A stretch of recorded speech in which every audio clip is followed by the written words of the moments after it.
Hello everyone and welcome back. So last के video में हमने देखा था कि बाइनोमियल एक्सपांशन क्या होता है, बाइनोमियल एक्सपांशन को कैसे डील करते हैं और बाइनोमियल एक्सपांशन के कुछ स्टैंडर्ड फॉर्मूलेस क्या है और एक दो एग्जांपल्स। अब हमारे सामने बेसिकली दो एग्जांपल हैं जो one of the most important है टाइप्स। ठीक है, one of the most important types of example है ये दो। देखो पहले में तो क्या है कि आपको इस टर्म को एक्सपैंड करना है यूजिंग बाइनोमियल। मैंने नहीं बोला आपको कैलकुलेटर यूज करना है, मैंने नहीं बोला आपको इसको अगेन एंड अगेन मल्टीप्लाई करना है, रिपीटेड मल्टीप्लिकेशन नहीं करना है, आपको बाइनोमियल का यूज करना है। अब आप बोलेंगे बाइनोमियल में तो दो टर्म्स होती है, यहाँ तो एक टर्म है। तो बाइनोमियल के साथ डील करने का यही हमारा पॉजिटिव पॉइंट है कि इसको हम क्या करते हैं, ब्रेक करते हैं। कैसे ब्रेक करते हैं? This is 10 plus 0.1 to the power 3। अब x plus a to the power 3 का बाइनोमियल एक्सपांशन हमको आता है, राइट? क्या होता है binomial expansion? 3c0 x to the power 3 a to the power 0 plus 3c1 x to the power 2 a to the power 1 plus 3c2 x to the power 1 a to the power 2 plus 3c3 x to the power 0 a की पावर 3। आपको कुछ नहीं करना है, इनकी बस values put करनी है। x की वैल्यू है 10, a की वैल्यू है 0.1 और इसको सॉल्व करके एक आंसर ला देना है। ठीक है, अब आते हैं one of the most important question पे। देखो क्वेश्चन है कि expand this term and use it to find this, यानी कि पहले आपको इस टर्म को एक्सपैंड करना है। तो इस टर्म को एक्सपैंड करने के लिए अब हमारे पास यहाँ पर दो बाइनोमियल है, तो मुझे दोनों के लिए अलग अलग डील करना पड़ेगा। देखो जैसे जब मैंने इसको करा तो 6c0 a to the power 6 b to the power 0 plus 6c1 a to the power 5 b to the power 1 plus 6c2 a to the power 4 b to the power 2 plus 6c3 a3 b3 plus 6c4 a2 b4, ऐसे करते करते मुझे कहां तक जाना पड़ेगा? 6c5 a1 b5 plus 6c6 a0 b6। ये क्या हुआ? ये हुआ इस एक टर्म का एक्सपांशन। अब मेरे पास माइनस में सेकेंड टर्म है a minus b to the power 6। ध्यान रखिएगा आप क्या है, a माइनस। तो मेरा जब मैं एक्सपेंशन करूंगा तब टर्म आती है -1 to the power r 6cr x to the power n minus r, n की वैल्यू 6, r की वैल्यू वेरी होगी 0 से 6 तक, a to the power r। Okay, तो जब आप इसको करेंगे देखो 6c0 a to the power 6 b to the power 0। ठीक है, फर्स्ट में क्या आएगा? -1 to the power 0 that is 1। फिर क्या आएगा? 6c1 a to the power 5 b to the power 1।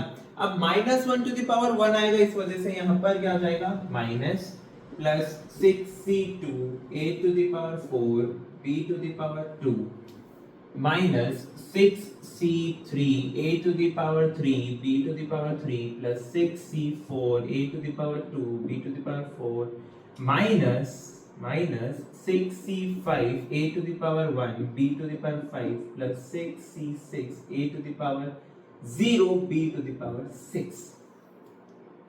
ध्यान रखिएगा ये जो पूरी टर्म है ये क्या है? ब्रैकेट में है और ब्रैकेट के बाहर क्या साइन है? माइनस।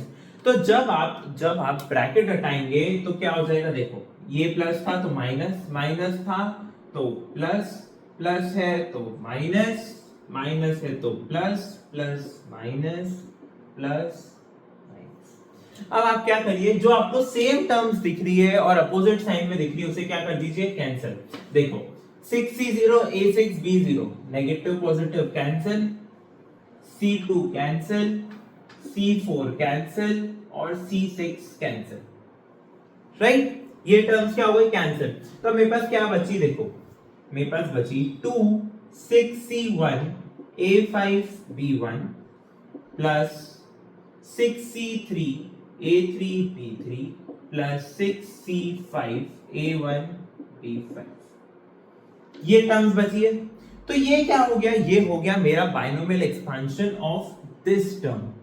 ये टर्म क्या हो गई, एक्सपैंड हो गई। अब मुझे क्या बोला गया है कि यूज इट टू फाइंड, यानी कि मुझे इस टर्म का जो एक्सपांशन आया है उसका यूज करके ये फाइंड करना है। तो आपको कुछ नहीं करना है, आपको a की जगह पे √2 और b की जगह पे 1 पुट करना है। ठीक है, इस एक्सप्रेशन में a की जगह पे √2 और b की जगह 1 और इसको एक्सपैंड कर देना है। तो 2 6 1 is 6, a to the power 5 यानी √2 to the power 5 is 2 की पावर 5 by 2, 1 की power 1 is 1 plus 6c3 is 6 into 5 into 4 upon 3 into 2 into 1, a3 is 2 की 3 power 2 and 1 to the power 3 is 1 plus 6c5 is again 6, okay चलिए 65 a की power 1 यानी 2 की power 1 by 2 and 1 to the power 5 is 1। चलिए यहां पर मैं cancel कर सकता हूं, इस पूरे में से मैं √2 कॉमन ले सकता हूं। तो क्या बचेगा देखो, 2 की पावर 4 by 2 यानी 2 to the power 2 is 4, 6 into 4 is 24 plus 5 4 is 20 into 2 की पावर 1, तो 22 जा 40 प्लस 6 into 2 की पावर 1 by 2 कॉमन ले लिया तो 6। आपको बस इसको सॉल्व करना है, इनको ऐड कर दो, 2 में मल्टीप्लिकेशन कर दो और आंसर जो आपका फाइनल आंसर आएगा वो कुछ इस तरह से आ रहा है। आपका फाइनल आंसर है 140√2। आपका फाइनल आंसर है 140√2। देखो 40 60 70 70 into 2 is 140 and √2, 140√2 आ गया आंसर। सिंपल क्वेश्चन है, कुछ नहीं करना है, बस आपको ये हो सकता है कि आपको देख के बहुत अजीब लग रहा है कि A B C ये सब क्या चल रहे हैं NCR, लेकिन जब आप बाइनोमियल का जो कॉमन टर्म है अगर आपको बस वो याद रह गई तो आप पूरा टर्म एक्सपांड आसानी से कर सकते हैं। ठीक है, अब ये तो हो गई बाइनोमियल टर्म के एक्सपांशन की बात। अब बारी आती है कुछ कोएफिशिएंट्स की।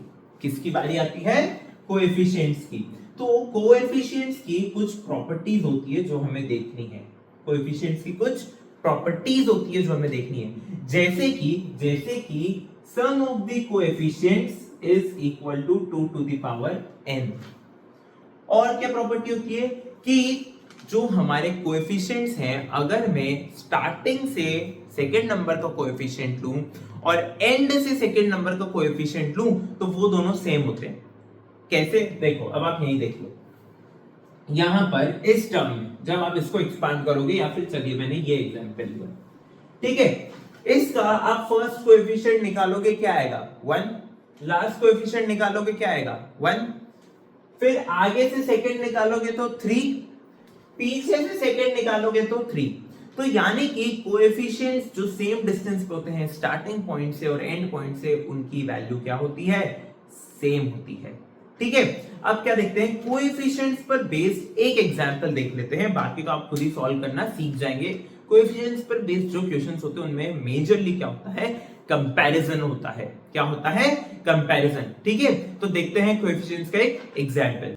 ओके, अब देखो मेरे सामने एग्जांपल क्या है कि in the expansion of this 1 plus x to the power n prove that this is equal to this, कि कोएफिशिएंट्स के स्क्वायर का सम जो है वो किसके इक्वल है, factorial 2n upon factorial n का होल स्क्वायर।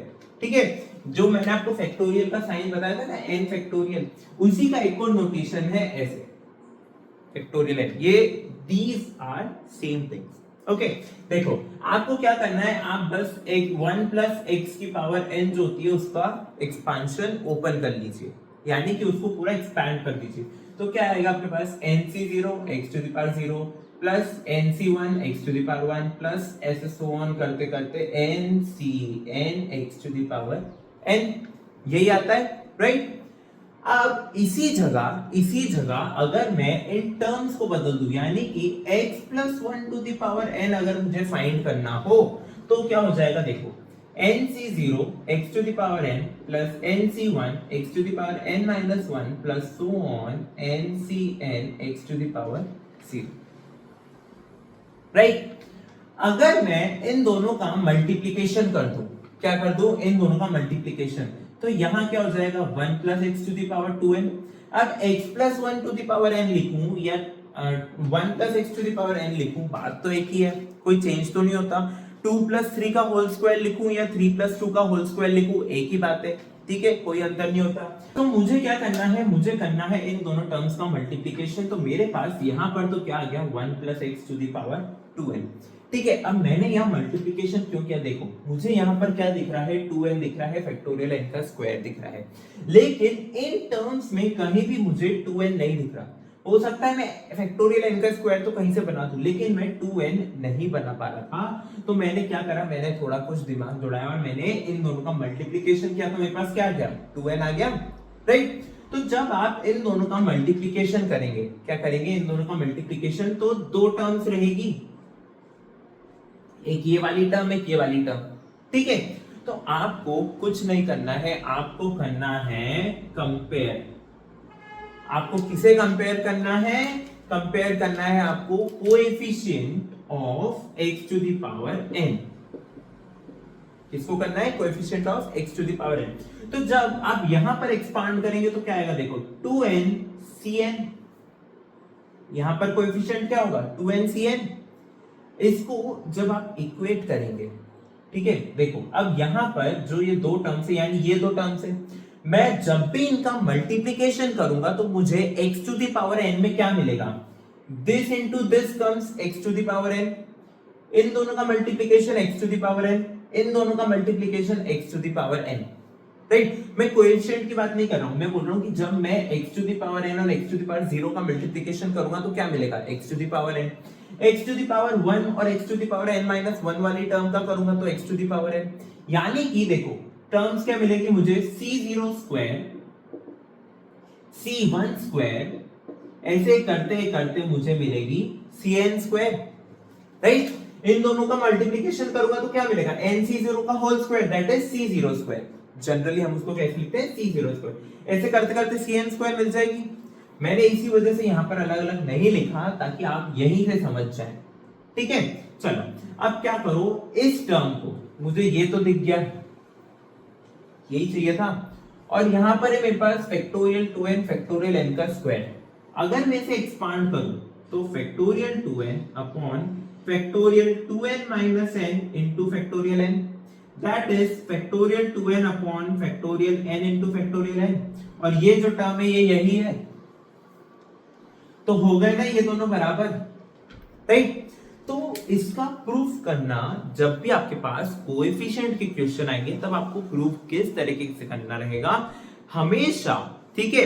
अधिकतर केसेस में आपको क्या मिलेगा कि आपको कोएफिशिएंट्स को कंपेयर करना है, क्यों, क्योंकि मुझे कोएफिशिएंट्स के लिए कुछ इक्वल प्रूफ करना है तो मुझे कंपैरिजन करना ही पड़ेगा, क्यों, क्योंकि मेरे पास वेरिएबल के बारे में यहां पर कुछ प्रूफ नहीं करना, मुझे किसको प्रूफ करना है, कोएफिशिएंट को प्रूफ करना है, तो comparison is the only way, right. So इसी के साथ ऐसे ही और क्वेश्चंस आपको नोट्स में मिलेंगे, आप उन्हें ट्राई कर सकते हैं, ठीक है।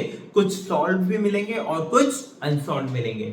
सो इसी के साथ मिलते हैं अगले वीडियो में किसी नए टॉपिक के साथ, किसी नई प्लेलिस्ट के साथ। तब तक के लिए thank you for watching and keep supporting. और याद रखेगा, binomial expansion one of the most important topic है, सिर्फ मैथमेटिक्स में ही नहीं, ये फिजिक्स में भी काम आता है। और ऐसा नहीं है कि सिर्फ ये अभी आपको जब मैं 11th का सिलेबस करा रहा हूं तो उसी में है, नहीं, ये 11th में नहीं, 11th के आगे जब आप बैचलर्स करेंगे, जब आप 12th पढ़ेंगे, जब आप मास्टर्स करेंगे, जब आप पीएचडी करेंगे, हर जगह बाइनोमियल एक्सपेंशन यूज होता है। ओके, तो मिलते हैं अगले वीडियो में।